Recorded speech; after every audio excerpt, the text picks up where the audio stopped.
All right, and welcome back to the Water Prairie Chronicles. This is episode 2. I'm Steve, and this is Tonya. We're your hosts. We've got a very special guest this week. Our daughter Emily is actually going to be interviewed. She's a college student, but she grew up with a couple issues. She has nystagmus and albinism, and also has high myopia. So it basically taken together, she has low vision that affects her ability to navigate the world. Because our conversation was longer than the half an hour mark, we decided to break this episode into two different parts. So, part one, you're going to want to listen to. That one's this one that we're introducing now. And we're talking about her diagnosis as an infant. I'll share some input throughout this as well, since I kind of was there at the time. And she's going to talk about growing up with low vision, what it was like, making friends, things like that. And then she's also going to share a little bit in this episode about a business that she started when she was 12. And it has to do with her low vision. So you'll want to watch through to see that. Then when you finish this one, make sure that you look for part two. It'll have the same episode number, episode 2, part 2. And that one is going to go into depth of accommodations that she had as a student in elementary school, but also as a college student, and suggestions that she makes for parents who have students that have low vision.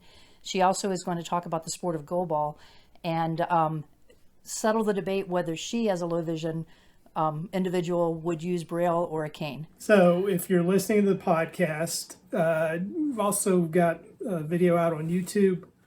You can see some of the photos of what Emily's talking about. So that'll put things in a little more context, and you can really truly understand a little more about her.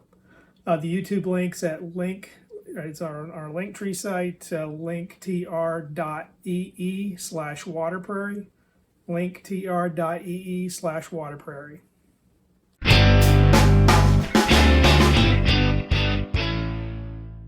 Welcome to Water Prairie Chronicles. You're my first guest, and I appreciate you coming on to work with us.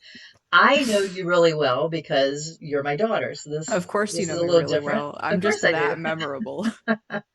But our listeners don't know you, so whether they're listening now or listening in the future, I'm going to be asking you some questions that may seem kind of silly for me to be asking you as your mom, but it's because I want our audience to get to know you as well as I do. Well, maybe not as well as I do, but well. Because let's So be honest, there are things you know about me that nobody else should that's know. true. Only a mother should know, right? It's all good. It's all good though for you. Of course it is. All right. So, uh, basically, what have you been up to recently? Like, what are you doing this week? You've been telling me a little bit about some of the stuff you've been doing, but share a little bit of that with our listeners. Well, we had 2 snow days here because I live in the mountains and it's really cold. So I didn't have anything to do for 2 days. And then I went back to class and we're still in like the second week of classes. So there's still not like a lot to do. But I got to know my teachers a bit more. I met with one of them about my accommodations.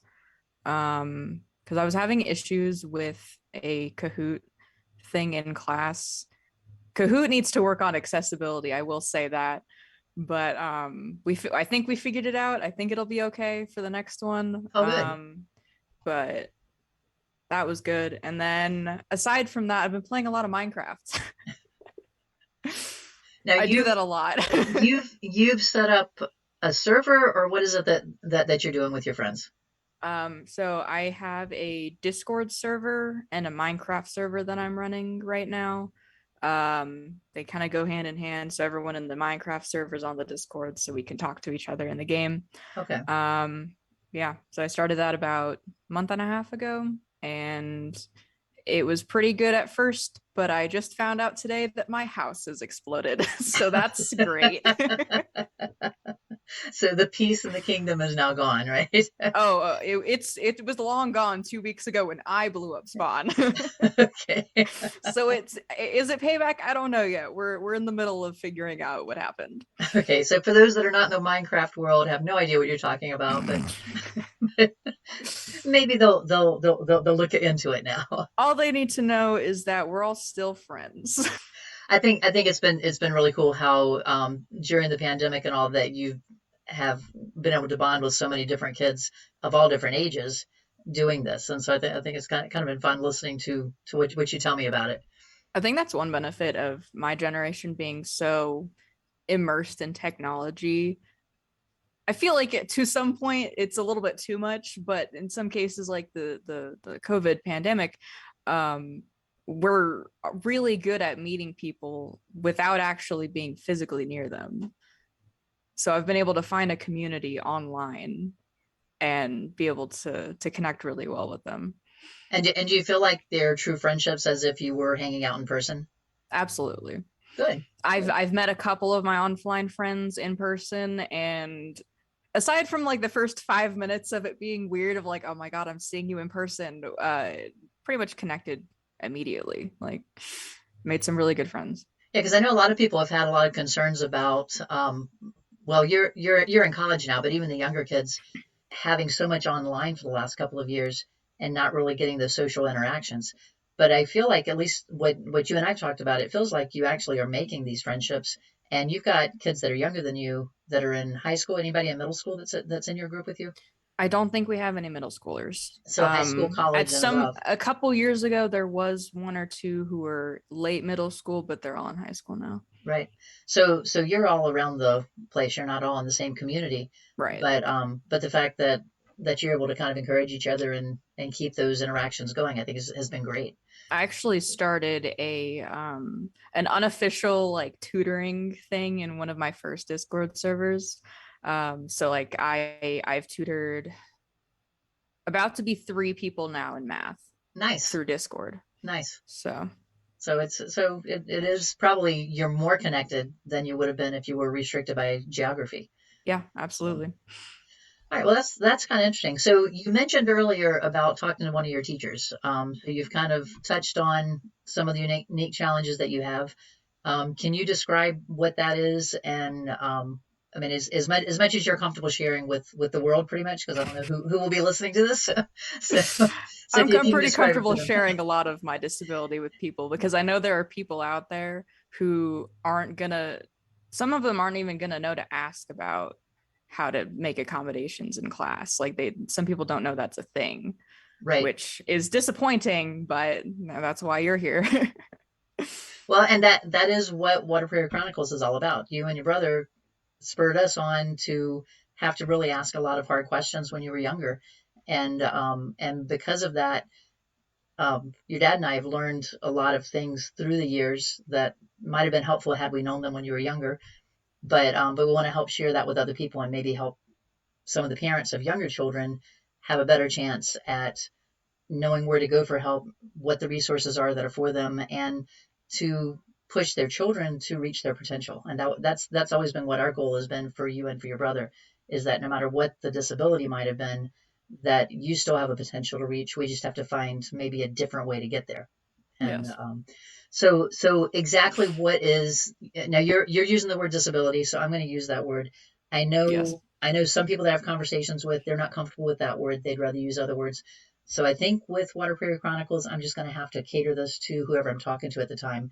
Absolutely. And so because I'm learning that there's no right or wrong on this, it really Right. depends on the individual. Yeah. So Different people have different comfort levels with talking about their disability. Some people don't like mentioning it at all, and some people like me are totally open with it. So you really have to ask each person.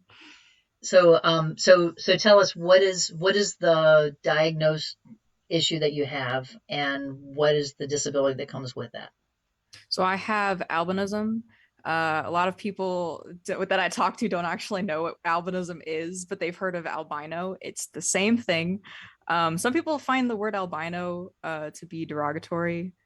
So that's another thing you want to make sure to ask people before you use whenever you talk to them about albinism. But albinism at its basic level, it affects the amount of pigment in people's hair, skin, and eyes. For me, it affected my eyes mostly. So I have severe nearsightedness. I have nystagmus, and my eyes shake all the time. And my retinas are very fragile. So if I get like hit in the face with a ball, like in gym class, I might lose my vision. So that's fun. Am I missing anything? I don't think I'm missing anything. See, in this case, I know probably as much, if not more than you, because I knew all those early You're better years. at explaining this stuff. I just hit my mic. I'm so sorry. You're better at explaining this than I am, so that's why I have to double check. I think you did a pretty good job there, though. All right, cool. So one thing, though, that I'd wanted to separate here for parents who have children with albinism, in your particular case, you have high myopia as well as albinism, and they don't necessarily go together. But in your case, they do. So you kind of have a perfect storm there with both of them together. Yes. So, Perfect. yeah, perfect. When you were an infant and we were looking for some answers, we had you at the Children's Hospital in Boston, and I remember the director of ophthalmology was your doctor, and kept telling me, well, you don't have to worry about a diagnosis. She just has high myopia for an infant, and there's no reason for it. And and my big thing Well, was I just needed a name because the joke's on them. I do have albinism. And so that is the cause. we did eventually change doctors and found someone who actually knew a little more of what she was looking at. It's But always good to get more than one source for that kind of stuff. well, and I know there are people who just have nystagmus, nothing else. There's just Yeah. no real reason for it. They just happen to have nystagmus. Some I people, actually learned recently that there can be, I guess, late onset nystagmus from diabetes, which is interesting. yeah, there can be from MS too, and I Yeah. have multiple sclerosis that Yeah. that can come in from that. What I understand of it, those who get it later really have a hard time with balance issues and things later. Absolutely, because like if you have it from birth, your brain is already working to try and compensate against it. So if you go like 50 years without nystagmus, and then all of a sudden you have nystagmus, and you can't control it, so your brain doesn't know what to do with that information. So it's going to Right. take you longer to get used to it. Right. So thankfully at this point, that is not developed for me, and I'm praying that it's not going to be an issue because I can just only imagine the dizzy episodes that I might be having trying to walk with it. Well, but your acuity probably is going to go down too because you have Yeah. less opportunity to see stuff. Right. I know a lot about that. So between the high myopia and the nystagmus, which one do you think affects you more? I think nystagmus for sure, because Okay. it changes from day to day. So some days it's better, some days it's worse. But if my eyes were totally still focusing on something, I would need significantly less time to try and figure out what I'm looking at. And Oh, true. I think that's the biggest thing that affects me. I think if I didn't have nystagmus, I'd trust myself to drive. True. That's Yeah, that's the one biggest factor that helped me choose if I wanted to drive or not. so if you're not driving, how do you get around? Most of the time you or daddy are driving me somewhere. Well, but right now But you're now 6 hours now away I or live 3 hours 3 away. hours away from home. Yeah. So if I need to go to Walmart, I will take the bus. A lot of the things around my campus specifically, and this is one of the things that I looked into when I decided to come to this school, is a lot of the things that I want that I might want to go to are within walking distance. Right. So even if the bus doesn't have a route to go to where I need to, I can still walk. I don't have to walk 10 miles to go to the store. I know that a lot of our listeners are going to be parents with children with disabilities. So some of those parents are going to have children with either low vision or albinism or nystagmus. So thinking about that group, and I was trying to think back when you were young, what were some of the questions that I had that I wish I'd known? And we were living in different areas where we had some resources that helped us a lot as parents, but not everybody has that. So, so the one thing that meant a lot to me was we went to a conference a couple times where we got to talk to teenagers that had similar eye conditions to you, and it gave me a view of what's the future going to be like, even when you were 7, 8 months old. So some of those questions I wanted to ask you now, we're thinking about you now as a role model for those parents and watching their children and what are their goals now for their kids to try to help them get to where you are now. So do you remember when you first were aware that you had an eye condition of any type? Probably about second grade, maybe. Because I don't remember much about when I was like in elementary school. But definitely by third grade, possibly second grade.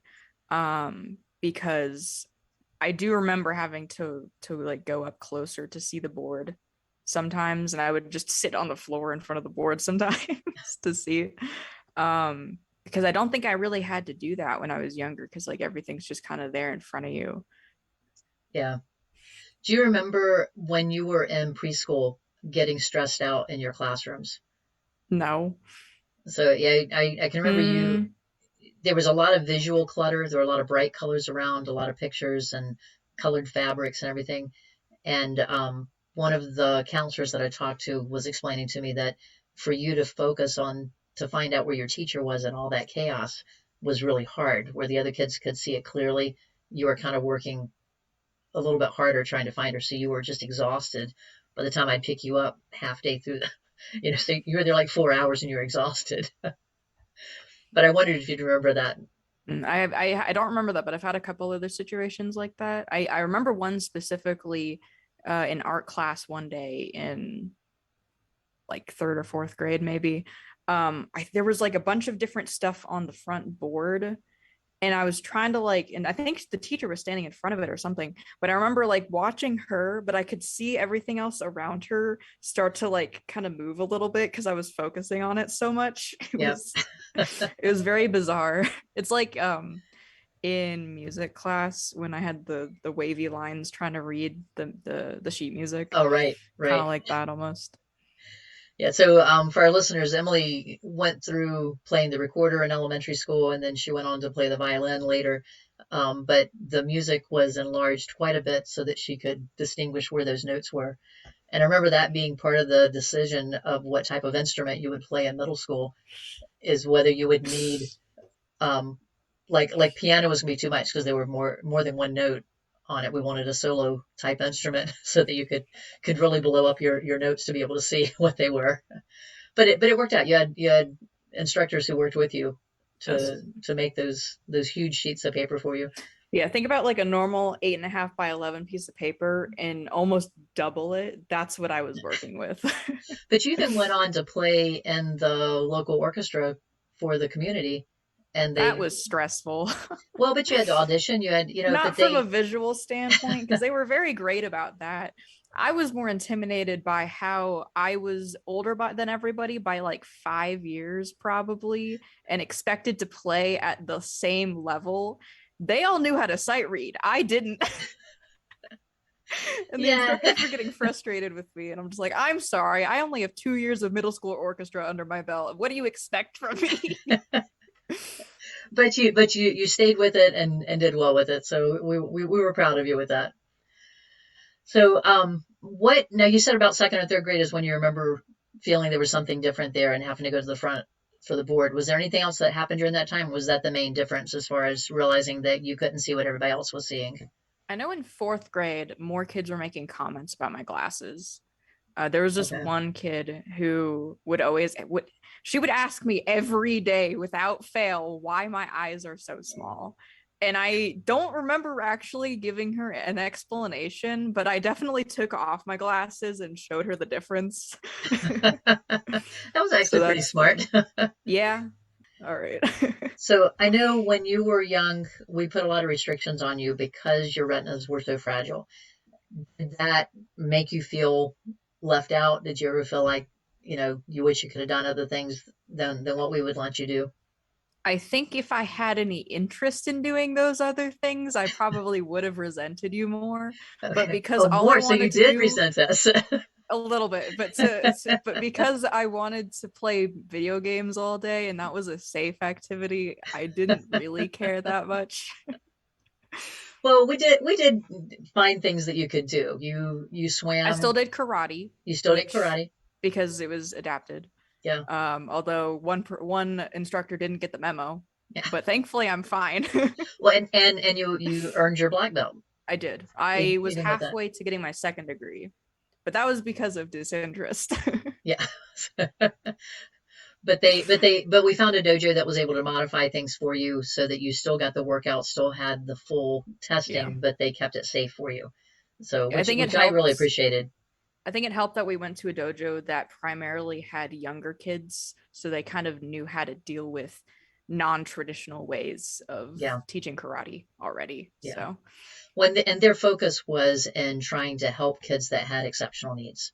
So yes, they were very willing to accommodate. And I think if any of our listeners are listening, no matter what the situation is for their own child, I would encourage them to look for a dojo like that, as far as trying to look for self-esteem building and strength. absolutely. There are great ones out there. So you swam, you did that. You Dance. you did dance. That's right. You did dance when you were really young, but then we Really kind of had to young. stop. And then I did karate basically, and then I phased back into dance in high school again. And I'd Right. like to take a ballet class here as my PE. I just haven't figured out when to do it. Right. Well, and with COVID, I know you tried last year, but it was online for dance. It was kind of hard. That was So, modern dance. It was oh, I it hadn't was. done Okay. that before. And that class was entirely focused on how to like just moving your body in ways to express yourself, and I feel like that would have worked really nicely for anybody with any ability, but because I don't understand how I'm feeling most of the time, it just didn't work. Okay. So modern dance is not your area of dance. No, but that's completely irrelevant to my disability. Right. Exactly. So, and then you also you also played baseball with the Miracle League. Yes. So you were able to get onto a team environment that way. Yes, And then we'll talk later about goalball, but you also, and did you start middle school with goalball or high school? I want to say late middle That's school. what I'm thinking. Maybe it was like seventh, I eighth was grade. introduced to it much earlier than that, but I didn't start playing recreationally with the Avengers until probably middle school. Did your eye condition prevent you from having any friendships? No. So, okay. Well, Just my introvertedness did. right. I was gonna say, and that's part of what you have to separate too, as personality and disability. Yeah, There's it was hard for me to figure out what was causing what in my life until probably pretty recently, where I've realized that I am significantly more introverted than I realized. and it might have been influenced by the visual impairment, Maybe. but I think it's personality on it. Yeah. And I think a lot of times whenever I meet especially kids who have a disability, I think it's really hard, like you're saying, to identify which is which. And Because if you maybe they're insecure about their disability, or exactly. they're just very introverted, and I think they can appear similarly. So you just kind of have to figure out how to figure that out. I mean, I grew up without a disability, but I mean, I had a hard time getting in and making good friends. I've always had friends, but I wasn't the one that was going to go out there and be the life of the party. Yeah, So, I'm the same way. so that, Like mother, like daughter. yeah, I think in a lot of ways you are. Yeah. All right. So thinking of those parents of younger kids now, do you have any tips that you would tell them about how they're helping to encourage their young child with a visual impairment? I would say definitely there's like a fine line between recognizing that your kid has a disability and overly protecting them, I guess.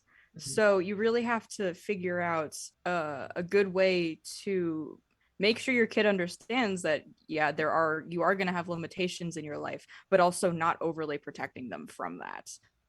Okay. And then, That would be a good place to start, I think. okay. And then for the children themselves, what pointers do you have for them as they're coming through school? I think would be the main focus time. If you have a visible disability, people are going to notice, obviously, but I wouldn't take it as an offense if people point it out to you. I personally take it as an opportunity to explain the nature of my disability and say, yeah, I can't see well a lot of the times, but I'm still doing XYZ things. I'm still in college. I'm on track to graduate. I'm still doing I play a bunch of sports, or I did in high school. I did a lot of different clubs. I have all these friends. So, and some people are going to be mean, but that's the same way for everybody. But I would just take it with a grain of salt and find the people who are going to support you and be nice to you. Do you remember in middle school art class when we were at your second middle school? Okay. Okay. Do you know where I'm going with this? Yes. I think. So Yes. that was, Yeah. I think that was your first, well, it wasn't your first bully situation, but I think it was the first big one for you. Yeah. And do you remember what you told me at the end of the day that day? Your I reaction told you a about the lot of boys. things, but I remember thinking, or at least realizing, that this kid was obviously bullying me for the way that I looked. He's probably insecure in some way about himself. That's I what was, I'm thinking yeah, about. I was impressed with your reaction to it. Yeah, yes, it disturbed you. Yes, it bothered you. It wasn't a physical bullying. It was a verbal bullying, Yeah. more emotional than anything else. I think just trying to Yeah. really just dig at you.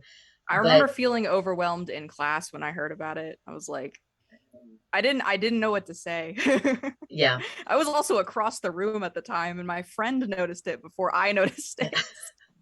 I didn't really care about what people thought about me growing up, so I was not really super phased, but it was definitely annoying, I guess. well, your comment to me later that night, after you told me about it, was, um, he just isn't educated enough to understand. Yeah, And I thought that was a pretty spot on reaction because what that's he really what it was, comes down to. well, it is, and it was more. I mean, I like the idea that your viewpoint was if he just knew a little bit more, he wouldn't have even thought what he did, and it was more that insecurity on his part of not understanding what he was trying to understand, Yeah. and just and seeing how you've taken that now to where you are now, where you're more outspoken about it, where it's not criticizing someone else for misunderstanding, but just, hey, I can fill you in on this. Take it as a learning opportunity Exactly. or teaching opportunity.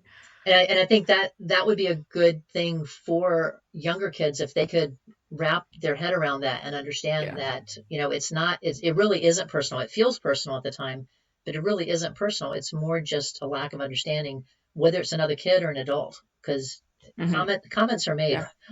when you were a baby. The reason I was first looking for a name to put to your eye condition was because of all of the well-meaning grandmas who would stop in the grocery store and admire my baby and then do a little backup when they saw your eyes and comment about your eyes moving kind of strangely. Yeah. So, People will unfortunately either make fun of or just completely shun the things or people that they don't understand. yeah, and that's all it is. I mean, we all have Yeah. quirks about ourselves that other people don't understand. I will say what I have noticed, if I'm out using my cane somewhere and there's, like, let's say a family of, there's parents and there's young kids with them, the kids will be curious about what this cane is, like, what is this, and they'll want to ask their parents, what is that, what is she using, and I love that kind of enthusiasm that kids have. But I've noticed that adults will be like, don't look at her, that's rude. Yeah. That's not how you teach your kids about this stuff. So It's like, so let me talk to them for 2 seconds, I'll clear this up just in like 2 seconds, it'll be fine. all right, so my next question was, do you have any tips for the peers of the kids? So this actually is a good point here. So what if I want to be a friend with someone who has a disability, what's my best way? Is it better just to go and just ask about it, or to Some people are going to be comfortable with you asking about their disability, but some people aren't. So I would start off with trying to be friends with them as who they are. oh And then wow. maybe I know, such a crazy crazy thought. But figure just talk to people and just meet them for who they are, because disability or not, like, people are people. They're gonna, you got to be friends with people, Right. But then maybe later, if you really do want to know, like, hey, what's going on here, then maybe you can ask them, like, you're friends with them then, hopefully.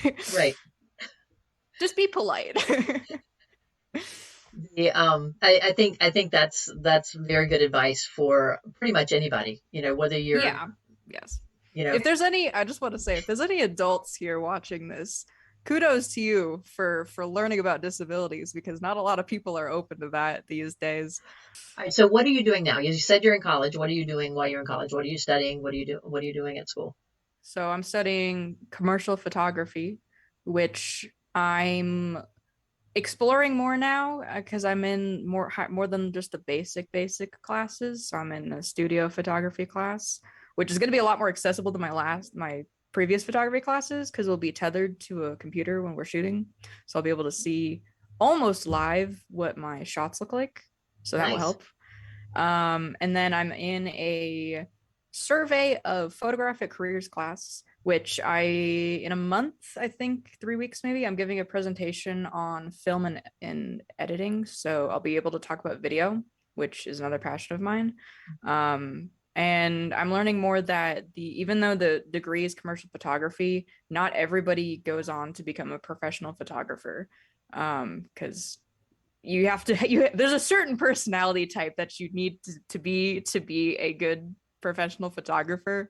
A lot of people go on to be like photographers assistants and they get paid pretty well still, so even just understanding the photo software and how to back up hard drives, like you can get paid pretty well for that, so side jobs.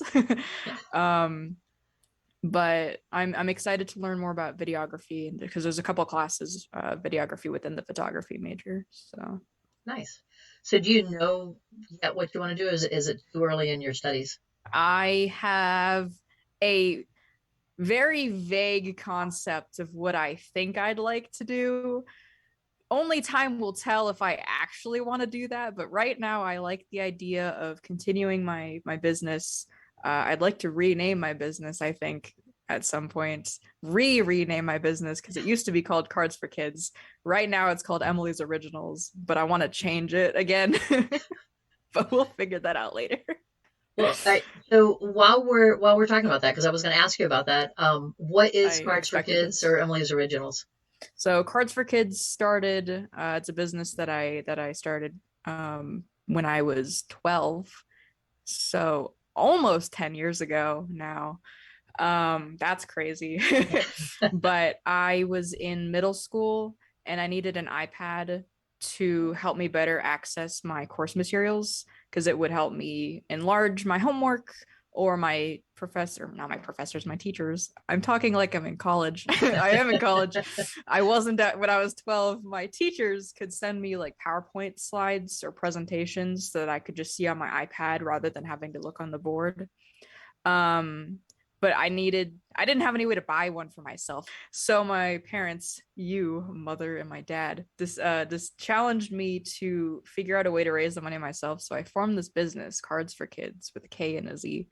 And I sold greeting cards that were made from copies of paintings and drawings that I made. So about, was it a year after the business started, I think? Yeah. Whenever I got my iPad. And then since then, I've been able to buy another iPad for another visually impaired student, but I haven't figured out who to give it to yet. I would like to grow that business a bit more and hopefully help other people with either visual disabilities or maybe even other disabilities purchase technology that they might need at home. So with the iPad that you have now, how are you trying to find a recipient for that? My first idea was to go to YouTube and online, and it got a pretty good response. So I made some little advertisement videos on my YouTube channel and put enough tags on it that it would be visible. Unfortunately, most of the people who applied all live in India, and I can't really fly across the world to go give them an iPad. Although that would be cool. I did get a couple from within my states. They were already receiving technology from their school that they could use at home, and that wasn't really what I was looking for. So I think my next step is to look around my college right now because we're kind of in a more, what's the word, rural area. Yep. There's not like big cities around that are highly funded. So I might check around, see what schools around here need help. I have a contact that I'm going to send you of a retired teacher who used to teach in a system not far from you. She might be able to help you locate someone within her district. And I know she stayed involved with the district, so I'll get you in touch with her too to see if That we would can be figure out somebody. great. All right, so don't forget to watch part 2. You can find out in that one about the accommodations for students with low vision. You're going to find out about the sport of goalball that Emily likes to play, and she's going to tell you what she's doing with that sport. And you're also going to find out about low vision, whether you should use a cane or learn Braille. We've had a couple folks send suggested resources to us through the Linktree site. If you've got a resource or a potential person that you'd like for us to interview, an organization that you found helpful, if you'd send us that through the Linktree site as well. We're open to any ideas and possible resources that you think might be able to help others. That's those the kinds of things that we're looking for. We also ask that you share this with anyone that you know that might benefit from it. So send them the links to the podcast, to the website, or to the YouTube channel. And you can find all of our links, even for social media, on our Linktree site. And as we said at the beginning of this, if you're listening on the podcast and want to see the images of what Emily's referring to, then go to the YouTube channel, because in that version of the podcast, we've inserted different images. So you can scan through it to find those sections that you want to see. And we'll be adding some extra supplemental videos there as well. So you may want to check there periodically and just subscribe to that channel so that you'll be alerted. Hopefully, I think that's how it works with any new videos that we put out. Thanks for listening.